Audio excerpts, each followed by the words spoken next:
From the nautical mile, lakefront parks, and piers to the annual events and community, St. Clair Shores, Michigan has it all. But wait, there's a few things your Google searches aren't telling you.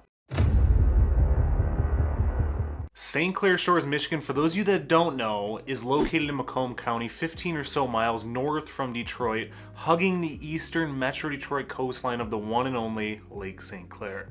The city is 14.40 square miles in size, over 2.7 square miles of that being water, with a population of right around 58,000 people. Not only do I want to spend some time outlining all of the amazing things St. Clair Shores has to offer, I also want to touch on some of the not so good things too. As someone who has helped people move to the area, and I have shown my fair share of houses there too, so let's jump into it. Kicking it off with the one thing that often surprises people until they see it in person, and that's the overall community and all the ingredients that make it up. For starters, we have the Nautical Mile, which I mentioned earlier, which is located on Jefferson between 9 Mile and 10 Mile roads, and it's home to one of, if not the largest concentration of boats in the Midwest, with several full-service marinas, waterfront parks and recreation, top-notch restaurants, some on the waterfront, some not, shopping, entertainment, and attractions for everyone.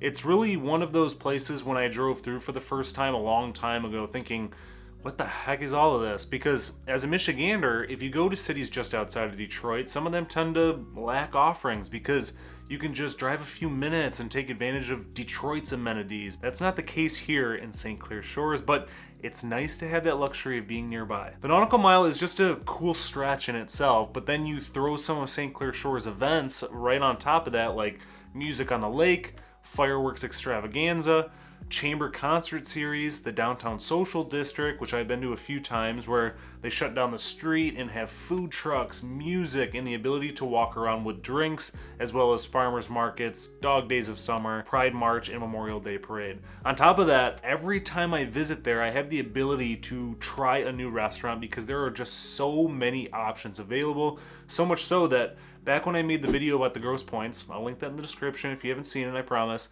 they are very residential over there without a lot of offerings, so they tend to find options in St. Clair Shores, being as it's a nearby community.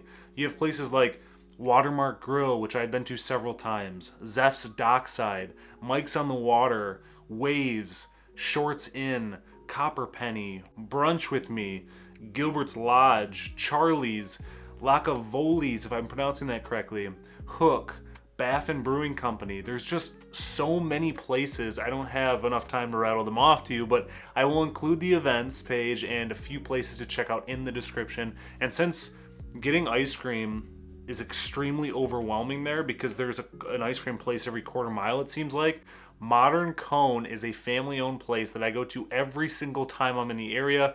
I follow them on Instagram because I have to see what new concoction they are whipping up for me to try next time. It's extravagant over there, and I'm not even a huge sweets guy.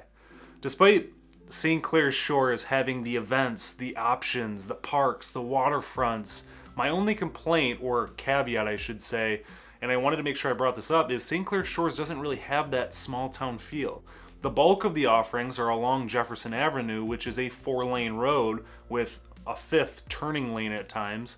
The area is prepped for traffic, and it gets just that. There are sidewalks on either side of the street. It's very walkable, don't get me wrong. I just don't want to give that false impression that this is a 2-lane, jam-packed storefront little beach town. The road is quicker than that, being the main road to go along the coast, all the way north until you hit the Clinton River near Anchor Bay, and all the way south until it turns into Lakeshore and goes through the Grosse Points. Despite it not being as much of a close-knit small town as it may sound, St. Clair Shores does their best to create that sense of community with their parks, marinas, and events, and honestly, I bet some residents would call it close-knit based solely on that. With the community, easy access to Lake St. Clair in Detroit, parks and recreation, and the Nautical Mile, another aspect that makes the city awesome is the affordable housing housing. I work with a lot of first-time home buyers and empty nesters and people in between looking for something cheaper but still in closer proximity to where all that action is by Detroit, and that's exactly what St. Clair Shores is. Just to nail that point home some more, here's a graph from the MLS showing the average sale price over the last 3 years with the entire MLS in blue and St. Clair Shores in green. As you can see, St. Clair Shores comes in just over $239,000, while the entire MLS averages over $300,000. So this most definitely becomes an affordable area by today's standards. Aside from downriver communities, Detroit, communities south of I-696 and Pontiac, there's not a lot of places in Metro Detroit where you can get homes for this price. And if you do in other communities with higher average sale prices, they need quite the facelift, which isn't always possible for home buyers in this price range. In the last year, there have been 773 sales ranging from $75,000 to $3.2 million. So it's safe to say St. Clair Shores caters to a wide range of budgets. So if you're someone with a larger one, there are some sizable homes with acreage and waterfront. I wanted to also give you some visual examples as well. Sorry for those listening instead. Here's a home that sold for $250,000 that has 3 bedrooms, 2 full bathrooms, a 2-car garage, a finished basement with around 2,000 total square feet, built in 1952 and situated on 0.15 acres. This is a home that could be moved in right away. You don't need to throw in new floors, paint the whole place, redo bathrooms in the kitchen, as I know that is a huge problem these days in this price range, as buyers have to not only bid over asking price when it's priced correctly, but also needing to have a wad of cash in their pockets to do renovations before they even start living there. So this gives a breath of fresh air, to say the least. The next home is a 2-bedroom, 2-bathroom ranch with just under 2,000 square feet, a 1-car garage, a partially finished basement, and was built in 1940. Again, another well-maintained home from the images, nothing that would need immediate attention, and actually has space. As someone who is in the trenches with buyers in this budget every single day, we are seeing homes in pricier communities with no garage, no basement, and the rooms could hardly fit a queen-size bed while the dresser needed to be in another room. That's why St. Clair Shores should be a place to check out if this location makes sense for you. A couple notes that are good and bad about the housing in St. Clair Shores. For starters, most of these homes are 50s brick ranches.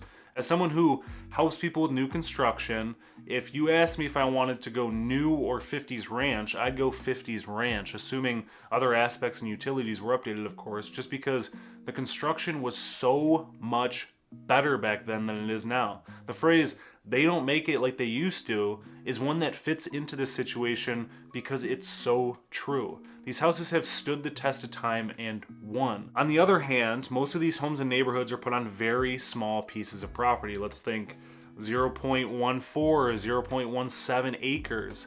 And unless you have a privacy fence, you are getting real acquainted with your neighbors. But of course, it depends on your budget. But if we're talking averages, that will most likely be the case.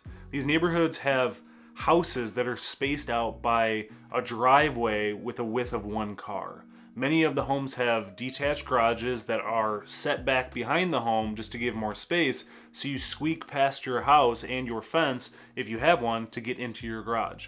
I have a brother who lives in St. Clair Shores with this exact setup, and he has a truck he's beat up more than once just trying to maneuver his driveway while having to move his truck to let his wife get her car out. It's just things people don't really think about, but if you get a decent house that has space, that may be a compromise to make, just like they did. Another thing that Google probably won't give you answers to is St. Clair Shores is a clay pit.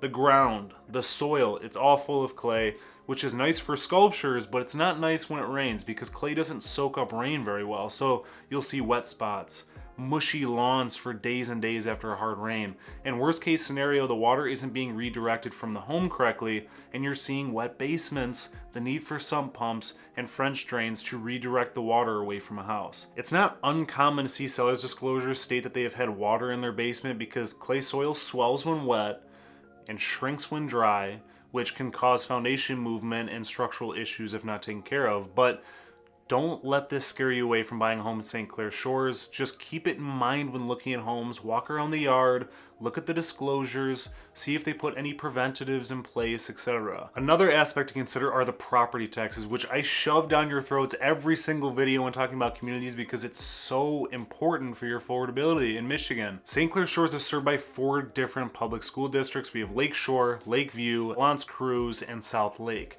The district you end up in determines your millage rate, which is the rate used to calculate your yearly property taxes. I have included a PDF for these in the description that is 176 pages long that you can control-find on to quickly jump to the community of interest. Based on a home being your primary residence, Lakeshore has a millage rate of 48.5778. Lakeview is 49.0778. L'Anse is 48.5778, and South Lake is 50.7480. You'd take that rate and multiply it by 50% of the list price, or what you'd be offering, and divide it by 1,000 for a high estimate, or the state equalized value, or SEV, on the home's listing instead of 50% of the listing price, which would be a low estimate. But I always like to do that high estimate to keep you safe. Taking the average of these 4 rates, we get 49.2453. If you use an example from the area's average, 240,000, let's just say I round it up a little bit, it would be 120,000 multiplied by 49.2453 divided by 1,000, and that would be a yearly tax amount of $5,909.43, which is a lot. But as I mentioned in several property tax videos of mine, you'll find areas with lower home prices will have higher tax rates. As you can see, there are some pros and cons to living in St. Clair Shores, just like there is any city across the globe. The city offers quite a bit. The homes are on the older side, the soil needs to be kept in mind, the property taxes are higher, and this location may not be ideal for people as it's not very centralized in Metro Detroit. So, what are your thoughts about St. Clair Shores, Michigan? Drop them in the comments below. If you're thinking about moving to Michigan in one day or a million, feel free to reach out anytime. I also have a link in the description to the Living in Michigan newsletter to give you insight on all things Michigan, so be sure to subscribe so you never miss out. Thanks for watching. Until next time.